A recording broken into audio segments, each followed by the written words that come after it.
They throw disabled people off her city. But why would the goddess of the void do that? Well, she has a reason. Her holy city, known as Bayshar, which floats above the void, that is also host to one of the 3 dragon havens, has a space and resource issue. And just because of what I'm about to tell you is in the lore of my mangas does not mean I morally agree with it. But at the heart of this issue, you need to understand that Bayshire is a utopia. It's a cashless society where people do not have to work to survive.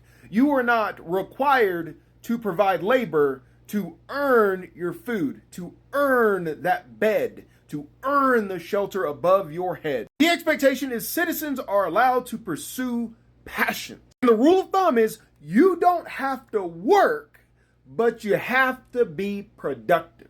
And if you're not, well, you got a problem with the church because Bayshire is run like a theocracy. And Cypher's obligation is to provide the utopia, and the people's obligation is to sustain the utopia. And one of the issues that they can run into is spacing and resources such as food, water. But they're able to manage this through very strict population control methods. Did you know that regardless of what your species is, you have 60 years to live? Once you hit the age of 60, you are basically taken to your funeral, which is at the edge of the town. You get to say your goodbyes. The church does a ritual, and they push you off the edge of the city. And you fall to the void. It is a painless death. It is a peaceful death.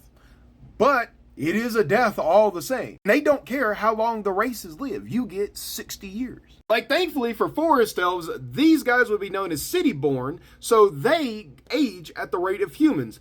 But did you know orcs in this society will never grow up to be an adult? Well, technically, male orcs hit adult age at 60, and women hit that age at 65. So women will never be adults in this society. Do you remember how I said there are exceptions? Well, let's introduce our exception to this rule, dragons. Because the deal the dragons made with Cypher in 910, dragons weren't just citizens.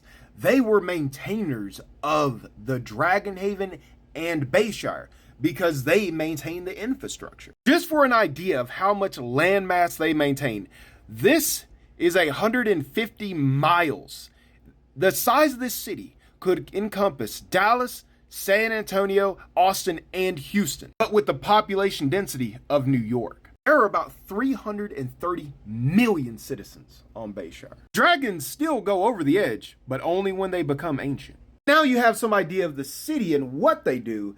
Let's talk about disabled folks. When Cypher was asked at an interview, how does she feel about severely disabled people? This is what she said. If one cannot enjoy a good quality of life, regardless of where they are at life, including the beginning, send them to the void so that they may return to the great cycle and be reborn anew. There is no point in living a life of prolonged suffering. Bayshire has one of the best medical systems in the world, including some of the best divine magical medical doctors in the world. So during pregnancy or post-pregnancy that they determine that the child has a disability, they're going to perform something called a quality of life assessment. And so if it's something like blindness, they're just gonna magically cure it pretty much. Gimped limb, they'll fix it. But if it is something severe that would cause you to be low functioning, that the doctors determine you would not have a good quality of life, they will send your child over the edge or terminate the pregnancy. And then the parents will have to reapply to get approval to have another child. Because in Bayshire, giving birth isn't a right, it's a privilege. And that includes dragons, because they give birth to clutches. And they have to pick which one of them they're gonna keep. So what do you think of Cypher's rules and her stance on disabilities? Please, no hateful comments. If you want to see this world in action, grab a copy of The Devil's Deal or Night of Slaughter. They share the same world.